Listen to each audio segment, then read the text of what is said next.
Woo, woo.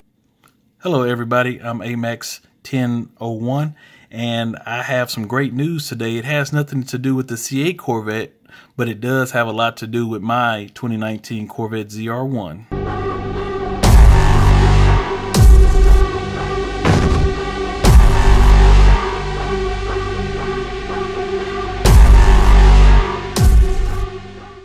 Hello subscribers in YouTube.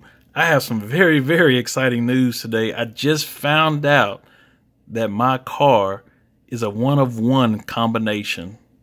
And the way that I found that out was I always go to the Corvette forum just to see what's going on in the world and Corvette world and everything. And came across this thread here about how many ZR1s have been built. And after scrolling down, I saw this site that that will show you exactly how many are out there and what color and everything about them, interior, exterior. And what I came across was when I filtered the exterior for Admiral Blue, I went down and looked for my specific car, and as you can see, it's not showing up on this one because I need to set it to 100. So scrolled down a little bit and found my car right here. This is my car right here where I purchased it, and it's a Adrenaline Red. This is, or the car that I have is the only Admiral Blue ZR1 made with the Adrenaline Red interior. The only one in existence.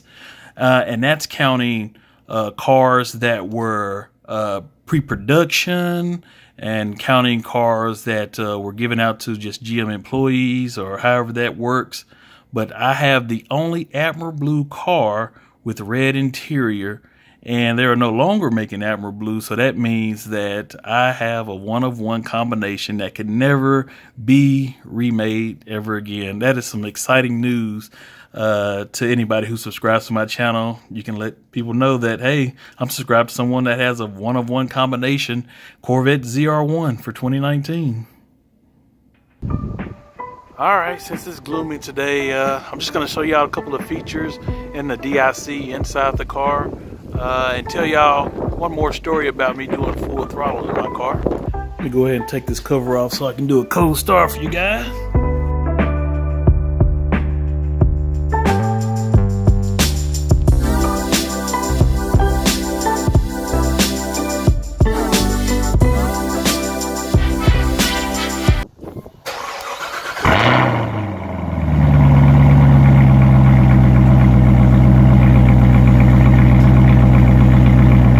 Yeah, y'all see the yellow and red line when the car is cold. It presents those lines just to let you know, please don't go over these RPMs. But once it starts warming up, then you'll see the regular red line at the 6,500. Okay, guys, I have some more exciting news. I was able to actually go full throttle in this car. I'm telling you, it's thrilling, a real thrilling experience. And I was unable to catch it on video, which is crap, but at the time I was just riding around and I just didn't have my camera out to film. But I'm gonna do a reenactment of the actual event that happened as far as me going full throttle. I was actually in touring mode when I did this. Well, my first pull was in touring mode. I did a 15-mile-an-hour rollout and it went kind of like this.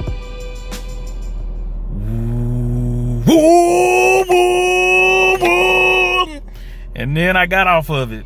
It felt that quick, and I was going around about 90-something miles an hour. I kind of wasn't paying attention, but it went that quick, and those shifts went that quick. When you're at full throttle in this car, there is absolutely no delay in shifts when you're in manual mode. Every time I pull the paddle, boom, it shifts. Now, granted, when I'm just tooling around and going around town and I'm barely doing anything, just riding around, yes, there are delays in the paddle shift because I'm just cruising. But at full throttle, there is absolutely no delay at all. I'm not sure about if there's a delay on the Stingray or on the Z06, but on the ZR1 there is absolutely none whatsoever. And another thing to add to that pool that I did, like I said, I was in tour mode. I actually had traction control and stability off. That's the only way I run them to see how good they are. And it spent from first to third. Every time I shift, it didn't stop spinning or anything. It just spent every shift, which was kind of, it was a different feeling from the manual. As you know, when you push the clutch, if you're not doing any power shifting, you know, it'll stop spinning and then spin it again once you get on the gas. But this, it was such a different feel by it just spinning as I shift. I've never experienced anything like that before. I also kind of want to go through a small tutorial of the different displays you can get on a DIC on the Corvette. It's the same way in every car. As you can see, my setup, I have the horsepower on the left and I have my Fahrenheit for the coolant on the right side, because I just always like to see what my temperature is coming in. But you can change these two pockets right here, and by doing so, all you have to do is go down to your settings, or options, I'm sorry.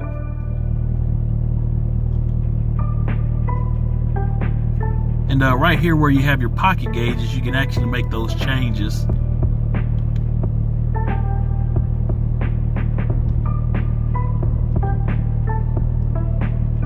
So as you can see, the different settings here, you can put in these gauges.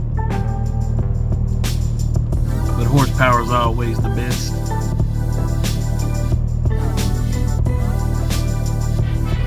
And you can also change the right. Edit, go to the right, and then up and down. It displays the same information. There's no difference in the display of information. And as you can see, the pocket features only available in a sports theme, and I think that's why a lot of people prefer using the sport theme over the other two themes, Tour and Track. And I think this option is on the 2018, but I'm not sure. But on 2019, you can also change the tilt of your heads-up display.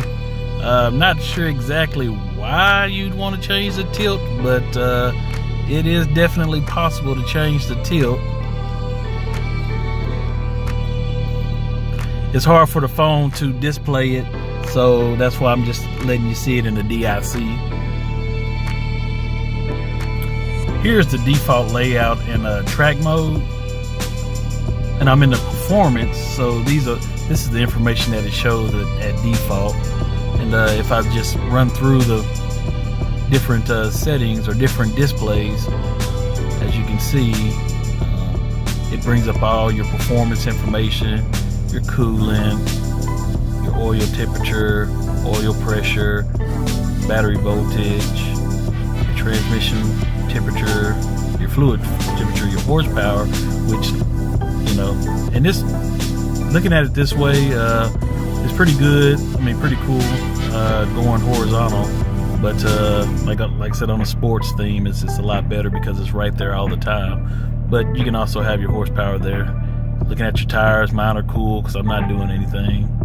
And then your limited slip differential, your electronic.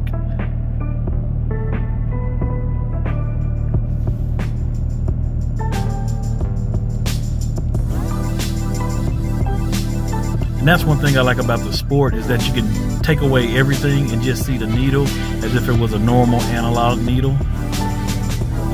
But most of the time I ride around in Tour, so you know, this is what I'm looking at most of the time. I don't like having a speed limit there, so normally I put up the navigation, or I'll just select something different. Since I have the heads-up display, there's no need in displaying it in the center. Sorry guys that I was unable to do any kind of ride along or anything with the ZR1 today. I did have plans to, but the weather doesn't like me today. But if you liked the video, and if it's your first time coming, please like and subscribe. Y'all take care.